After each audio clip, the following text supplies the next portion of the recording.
30 minutes before my wedding, my fiancé vanished. I found his secret phone. So I ruined his life online. But my revenge had a cost, until the first letter arrived.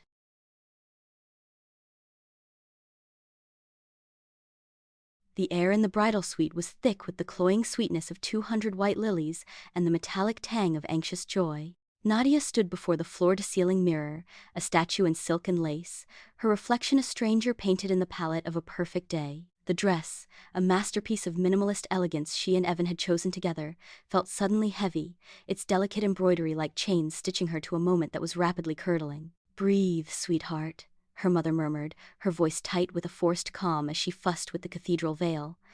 "You look incandescent. Incandescent." The word hung in the air, a beautiful, fragile bubble.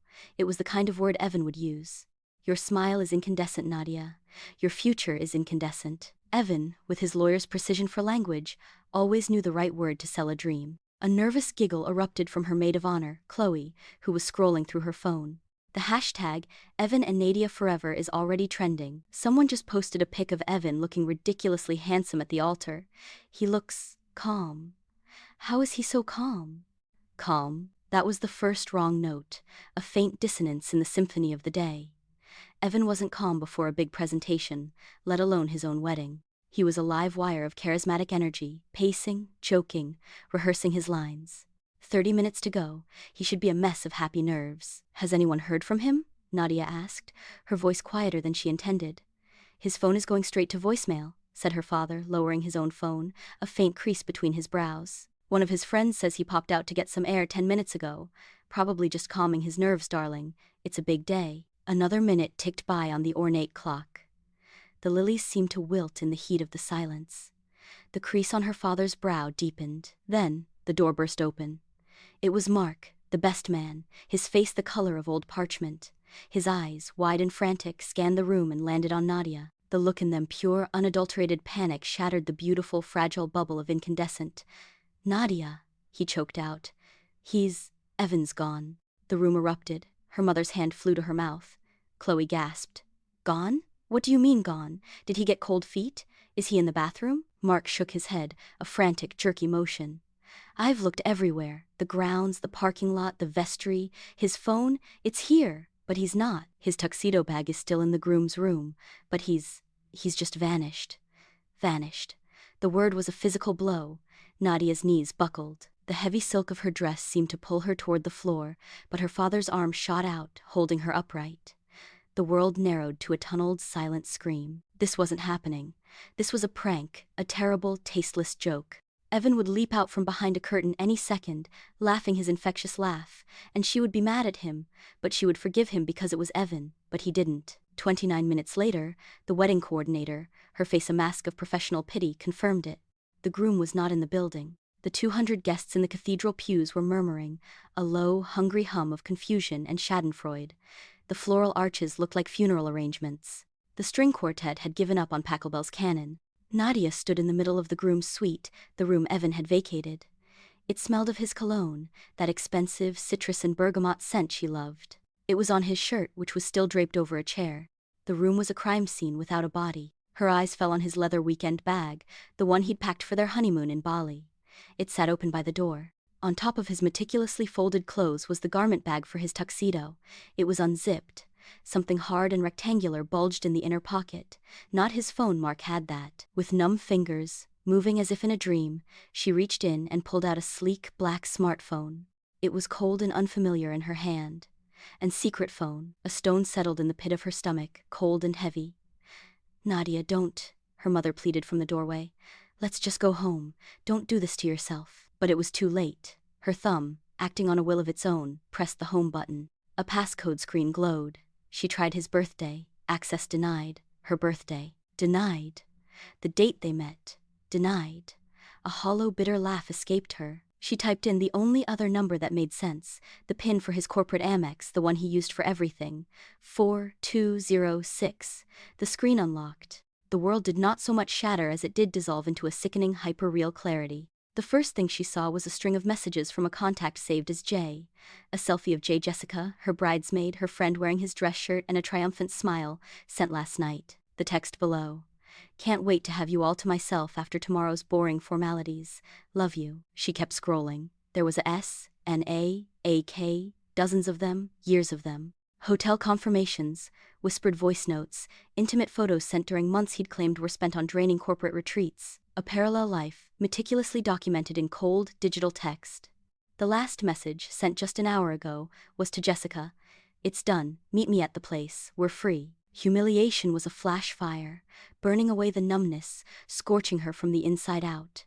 It was followed by a cold so absolute it felt like dying. Then, rising from the ashes of her old self, came a fury so pure and sharp, it was like a diamond forming in her chest. They thought she was a victim, a spectacle, a boring formality.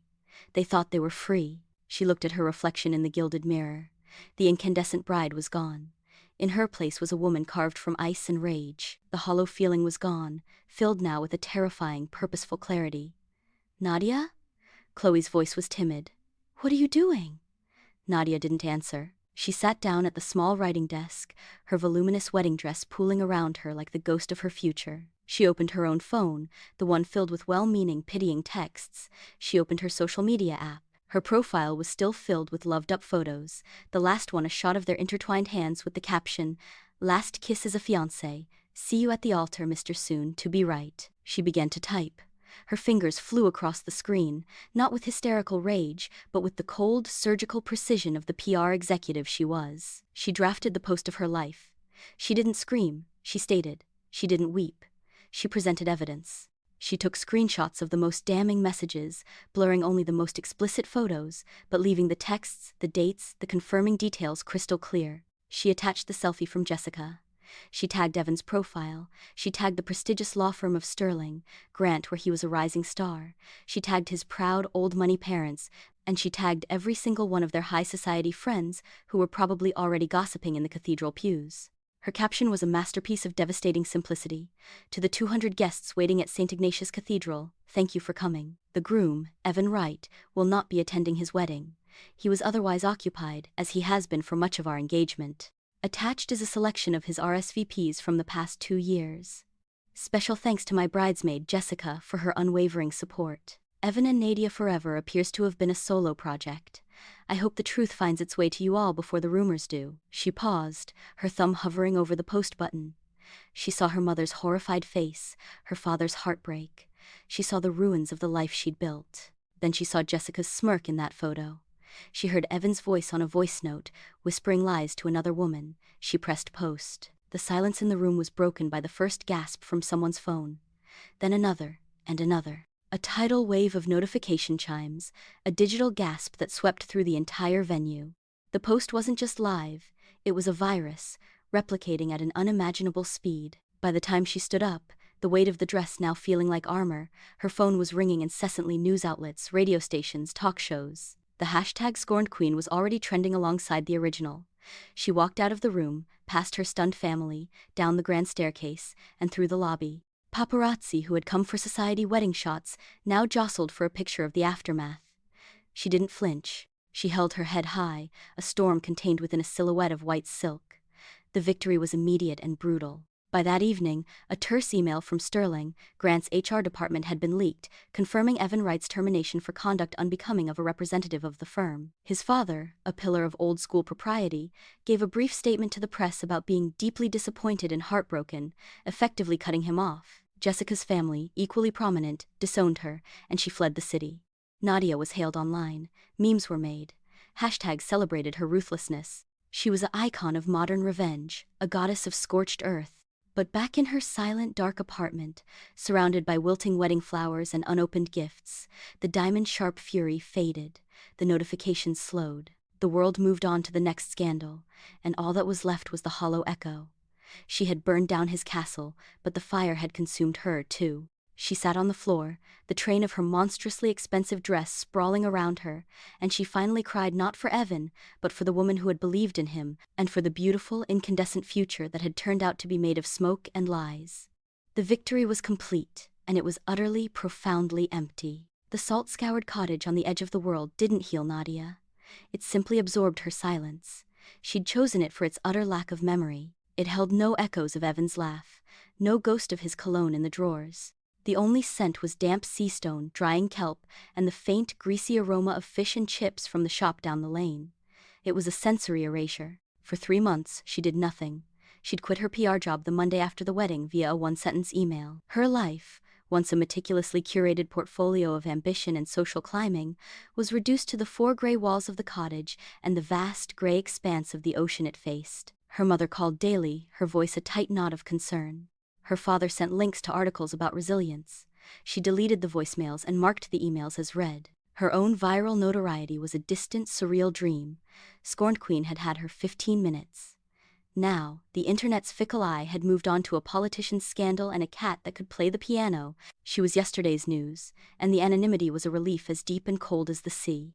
But the hollow feeling from the wedding day had taken up permanent residence in her chest. The revenge had been a spectacular firework, but it had illuminated nothing except the emptiness left behind. She had defined herself in relation to Evan for so long as his girlfriend, his fiancé, his avenger, that without him, even as an enemy, she was a silhouette. One Tuesday, under a sky the color of bruised wool, she trudged to the rusty mailbox at the end of the path. It was usually empty save for utility bills addressed to the occupant. Today, nestled between a pizza flyer and a water bill, was a thick, cream-colored envelope. Her name and address were written in a bold, elegant hand with real ink. It wasn't a font, it was handwriting. No return address. Her heart gave a single, hard thump, a relic from a time when envelopes could contain good news, or at least news that wasn't a bill. Inside, on a heavy sheet of parchment-like paper, was a message. No greeting, no signature. I saw your strength at the cathedral. You stood like a storm, not ruined, radiant. A witness. Nadia's breath caught. She dropped the letter as if it had burned her. Her first instinct was pure, undiluted fury. Who was this? A guest? A journalist? Some sick troll trying to resurrect the trauma for a clickbait article? Radiant? She had been eviscerated. There was no strength, only the animal instinct to inflict equal damage. She crumpled the paper and threw it toward the bin. It missed, landing on the cold stone hearth. She spent the day trying to forget it, but the words echoed in the quiet cottage. A witness. Not a participant, not one of Evan's circle, a bystander. Over the next week, the words wouldn't leave her. Not ruined, radiant. They were the absolute opposite of the narrative, both his and hers. He had left her ruined. She had proclaimed herself ruined in her very act of revenge. This stranger disagreed. The following Tuesday, another letter arrived. This time, her hand trembled as she opened it. I hope this doesn't feel like an intrusion. It's not meant to be. I was a Gianne. One at your wedding, a distant cousin of a colleague of the groom. I didn't belong there, a stranger in a room of friends. I was sketching the stained glass when he vanished, and I saw the moment the news reached you. Most people would have crumpled. You, solidified. It was the most authentic thing I'd seen in that entire performative day. I wrote because that kind of courage deserves to be acknowledged, even from the shadows. Performance. He'd called the wedding performative. And he was right. It had been a show, a production for their parents, their social circle, for Evan's career, the perfect power couple. This stranger, this sketcher in the pews, had seen through it instantly. She didn't throw this one away. She left it on the small kitchen table. It became a quiet companion. The letters came every Tuesday, as reliable as the tide. They never asked for anything. They were simply observations, reflections. He wrote about the hypocrisy of the guests that day, the sharp, hungry curiosity masquerading as concern. He wrote about his own life, obliquely. He'd been married once. It had ended not in a firework display of betrayal, but in a long, slow quietening, a mutual fading away. There are many ways to be left at the altar, he wrote. Some are just quieter, and the bruises take longer to show. His name was Leo. He revealed it in the 4th letter, a small offering of trust. He'd been an art teacher, he said, but now he tended bar. It's quieter. People's truths come out after a few drinks, but they're less vicious, more pathetic, easier to wash away. Nadia found herself living for Tuesdays. The hollow space inside her wasn't filled by his words, but it was scaffolded. He wasn't building her up. He was pointing out the foundations she already had, the ones buried under the rubble of her old life. One Tuesday, he wrote about the creative blocks he'd suffered after his divorce. I couldn't see color for a year, he confessed. The world was graphite. It was only by drawing the gray that I finally started to see the yellow again. That afternoon, for the first time in a year, Nadia went into the dusty shed behind the cottage and pulled out an old easel and a box of acrylic paints she'd abandoned when her career in serious PR had taken off. She didn't try to paint anything meaningful. She just mixed colors. She slashed a furious, brilliant crimson across a canvas. Then she soothed it with a deep, calming blue. It was messy and childish and utterly cathartic. She started venturing out more. She began frequenting a small, windswept cafe on the pier, the Salty Mermaid, for a cup of tea in the afternoons. It was there, a week later, that she saw him. The bartender.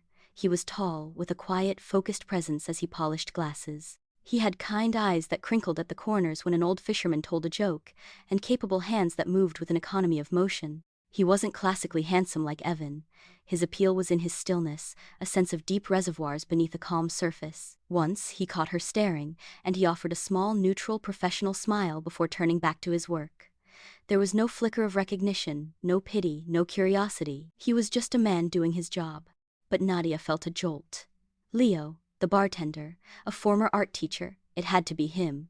The quiet observer, the witness. A part of her wanted to march up to the bar, to confront him, to demand to know why he was writing to her. But a larger, more protective part held her back. The letters existed in a sacred, separate space. Bringing them into the harsh, fluorescent light of the cafe, giving them a face and a voice, felt dangerous. It could shatter the fragile, word-born connection that was, for the first time, making her feel like herself again. So she said nothing. She just drank her tea and watched him, seeing the man behind the words, the hands that held a pen instead of a pint glass. Maybe he was not the Leo writing to her. The letters continued. They grew deeper, more personal. They talked about trust, about the fear of being fooled again. "You build a fortress," he wrote. "You stock it with provisions for a long siege. But the greatest courage isn't in manning the walls forever. It's in deciding to open the gate, not because you're sure no enemy awaits, but because you're tired of being alone inside." She wrote back. Not with a letter of her own, but on a canvas. She painted the fortress he described, but from the inside, looking out through a cracked open gate at a sunrise over the sea. It was the most vulnerable thing she had ever created. She left it on the easel in her cottage, a response only he would understand if he ever saw it. The following Tuesday, his letter was different. It was shorter. "I saw the sunrise through the gate. It's breathtaking." He'd been to her cottage. He'd seen the painting. He'd been that close, and he'd still respected the invisible boundary, choosing paper over speech. The knowledge should have felt like a violation. Instead, it felt like the most intimate form of respect. He saw her, truly saw her, and he hadn't tried to take anything. The hollow feeling was gone. In its place was a low, steady hum of anticipation. She was no longer the woman Evan had left, or the queen of viral revenge. She was Nadia, the woman who painted sunrises and received letters from a witness. She was, for the first time in a very long time, simply herself. And that self was quietly, tentatively, ready to see what or who was waiting outside the gate. The final letter arrived on a Tuesday, veiled in a soft, pre-dawn fog. The envelope was the same heavy cream, but it felt different, thicker. This was not another weekly missive. It was a conclusion, or a beginning. Nadia's heart hammered against her ribs as she carried it inside, the damp salt air clinging to her skin. She slit the envelope open with a careful thumb. A single sheet of paper slipped out, along with another, smaller piece. It was a sketch, rendered in rich, smoky charcoal. Her breath hitched. It was her, at the altar, but not as she remembered herself, a humiliated statue. This was the woman Leo had claimed to see. Her head was held high, not in defiance, but in a profound, unbreakable dignity. The lines of the wedding dress were sculptural, like a robe of state. The artist had captured the slight tremble in her chin, not as weakness, but as the fine vibration of immense pressure endured. The eyes, deeply shadowed, held not tears, but a terrifying, nascent strength. It was the most beautiful and the most truthful rendering of herself she had ever seen. Hands trembling, she read the note. "Nadia, a portrait, from memory. I've tried to do it justice 100 times, but this is the closest I've come to capturing what I saw that day. The woman in this sketch is the one I've had the honor of coming to know these past months. Words have brought us this far. Perhaps it's time for something more. The North Beach. At sunrise. Tomorrow. I will be there, if you choose to come. Leo, no pressure, no demand. An invitation, pure and simple. If you choose to come, the choice was hers. The agency was hers. It was all she had ever wanted from Evan and never received. The night was endless. She didn't sleep. She paced the cold cottage floors, the sketch propped on the mantelpiece, watching her. She wrestled with 1,000 fears. What if the reality of him shattered the perfect illusion of the letters? What if he was just another Evan, a skilled manipulator of emotion? What if she arrived and he wasn't there? The old wounds, the betrayal, screamed their warnings. But a newer, quieter voice, one built by Tuesday mornings and the smell of paint, spoke louder. It whispered about courage. It reminded her of the sunrise through the gate she herself had painted. As the first faint smear of gray lightened the horizon, she made her choice. She didn't dress up. She pulled on worn jeans, a thick sweater, and sturdy boots. This wasn't a performance, this was real. The North Beach was a secluded crescent of pale sand, accessible only by a steep, winding path. The fog was thicker here, swirling in ghostly tendrils over the water, muffling the world. The sunrise was not a brilliant explosion of color, but a slow, gentle dilution of night into day. She stood at the edge of the water, the cold foam kissing her boots, her pulse a wild drum in her ears. She heard the crunch of footsteps on sand behind her. She turned, and the world tilted on its axis. It was him, Leo, the bartender from the Salty Mermaid. He stood a dozen paces away, hands shoved into the pockets of a worn jacket, his expression a mirror of her own nervous anticipation. There was no notebook, no pen, just a man, standing on a beach in the soft gray dawn. The pieces slammed together in her mind with the force of a physical blow. The quiet bartender, the sketches, the letters, the knowledge that he'd seen her for months, known who she was, served her tea, all while weaving this intricate web of words. The connection she'd treasured, the sacred space of the letters, suddenly felt tainted, a lie by omission. The warmth that had bloomed in her chest at the sight of him flash froze. "You," she said, the word sharp and brittle in the damp air. "It was you, all this time." He took a hesitant step forward, then stopped, reading the storm on her face. "Nadia, how long?" The question was a whip crack.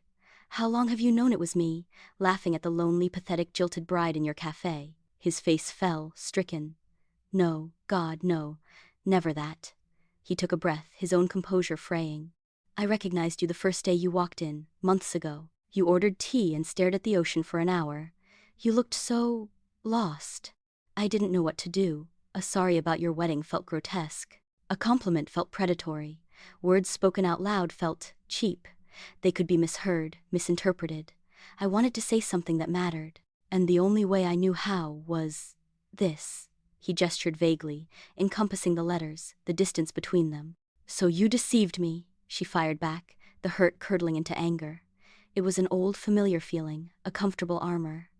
"You played this game. You let me sit there, week after week, while you knew everything." It wasn't a game. The vehemence in his voice surprised her. It was the first time she'd heard him anything but calm. It was the opposite of a game. It was the most honest thing I've ever done. Words on paper, they felt safer. For both of us, you could read them in your own time, in your own way. You could throw them away without ever having to look me in the eye and reject me. I was giving you an exit ramp at every single step, Nadia. I never wanted you to feel trapped, not by me." He unzipped his backpack, his movements jerky. He pulled out a large, well-worn sketchbook. "Here, this is why, this is the truth." He held it out. Warily, she stepped forward and took it. The pages were thick, textured. She opened it, and her anger died, suffocated by a wave of breathtaking wonder. It was her, but not posed, not performed. It was her, as seen from a distance, through a lens of profound tenderness. A page of her laughing with old Tom, the fisherman who came to the cafe every day at 3. A quick, watery sketch of her concentrating on a painting, her brow furrowed, the tip of her tongue caught between her teeth. A study of her hands wrapped around a warm mug, staring out at a stormy sea. There were dozens of them, capturing moments of her healing she hadn't known anyone had witnessed. He had drawn the yellow returning to her world. On the last page was a near-finished drawing of her from just a few days ago, standing right here on this beach, her face turned to the weak sun, a look of quiet peace in her eyes he could only have imagined. This was no deception, this was a chronicle, a testament, her eyes filled with tears. She looked from the book to his face, which was etched with a raw, vulnerable hope. "You drew all this? It's how I see," he said simply, his voice soft again. "It's how I understand the world. And I admired you, so I drew you. I'm sorry if it feels like a betrayal. It was meant to be an offering." The fortress gate wasn't just open now. It was gone, blown away by the sheer, authentic force of his sketchbook. He hadn't been a witness to her downfall. He'd been a witness to her resurrection. She was about to speak, to try and form words that could bridge the chasm between her hurt and this incredible truth, when a voice sliced through the morning quiet. "Nadia?" It was a ghost from the life she'd burned down, a voice slick with a charm that now sounded pathetically thin. She turned. Evan stood at the top of the path, looking incongruous in a designer coat over rumpled clothes. He was still handsome, but it was a ruined handsomeness now. His eyes were shadowed, his jaw tight with a desperate energy. He looked like a prince from a bankrupt kingdom. "I've been looking everywhere for you," he said, his voice dripping with contrite urgency. He completely ignored Leo as if he were part of the scenery. "God, Nadia, what you did? It was brutal. You have no idea what I've lost. Everything. My job, my family. But it forced me to see. It cleared the fog. You were right to be angry. But this punishment has to end. We can fix this. We're meant to be together. This is nothing." He finally flicked a dismissive glance at Leo, a look of pure class contempt. The old Nadia, the one who lived for his approval, might have faltered. The one who craved that validation might have seen a path back to the glittering life. The new Nadia saw only a desperate, hollow man who still believed her actions were about him, a punishment to be ended, rather than a consequence he'd earned. He saw her not as a person, but as a key to restoring his broken world. She felt Leo tense beside her, but he didn't move. He didn't puff out his chest or claim her. He simply waited. He trusted her strength. Nadia looked at Evan, and she felt not anger, not hatred, but a profound, bottomless pity. "You haven't changed at all, Evan," she said, her voice calm, clear, and carrying on the still air. "You still think my world revolves around you. You think my leaving the city was about punishing you. It was about saving myself. You think him," she gestured to Leo, who stood silent and solid, "is nothing. He's the first person who has seen me, for me, and not for what I could do for him." Evan's face contorted in disbelief. "Nadia, be serious. This is a tantrum, a phase. You don't belong in this place, with him." "Yes," she said, a small, sure smile touching her lips. "I do. Goodbye, Evan." She turned her back on him. She turned her back on her past. She heard him splutter for a moment, then the sound of his footsteps retreating up the path, furious and defeated. She faced Leo. The fog was burning away, and the first true rays of sun broke through, gilding the edges of the waves and the lines of his face. He let out a breath he seemed to have been holding forever. "You didn't need me to step in," he said, awe in his voice. "No," she agreed, "but it was nice knowing you were here." He reached into his bag one last time and pulled out a small, wrapped parcel. "I was going to give you this after, well, depending on how this went." She unwrapped it. It was a beautiful blank sketchbook, its cover the color of the sea at dawn, and a set of new charcoal pencils. "I thought maybe you might want to start drawing your own world," he said softly. It was the perfect gift, not a promise of a future he would build for her, but a tool for her to build her own. She looked from the gift to his eyes, which held no expectation, only a quiet, hopeful wonder. She closed the distance between them. She didn't throw herself into his arms. She didn't need saving. She simply reached up, placed a hand on his cheek, and drew his face down to hers. Their first kiss was not a frantic claiming or a desperate escape. It was a meeting, a discovery. It tasted of sea salt and hope, and the sweet, terrifying thrill of a blank page. When they parted, he laced his fingers through hers. They were both scarred, both cautious, both fiercely protective of their own hard-won peace. There were no grand declarations of forever. There was only the solid warmth of his hand in hers, the vast open sky, and the unspoken agreement to walk forward together and see what they might create. A week later, Nadia took her pristine wedding dress from the back of her closet. She didn't burn it. She carefully cut it apart, and using the skills she'd rediscovered, she transformed the silk and lace into a stunning, abstract textile piece. She donated it to a local women's shelter art auction. It wasn't an act of destruction, but of reinvention. That evening, she met Leo after his shift. He smelled of soap and the sea, not citrus and bergamot. He took her hand, and they walked to the beach under a sky littered with stars, the sound of the waves a constant, gentle rhythm. They talked about everything and nothing. They were two witnesses to each other's lives, no longer from a distance, but side by side, finally ready to fill the blank pages of their new sketchbooks together. Enjoyed the story? Like, subscribe, and hit the bell so you never miss the next one.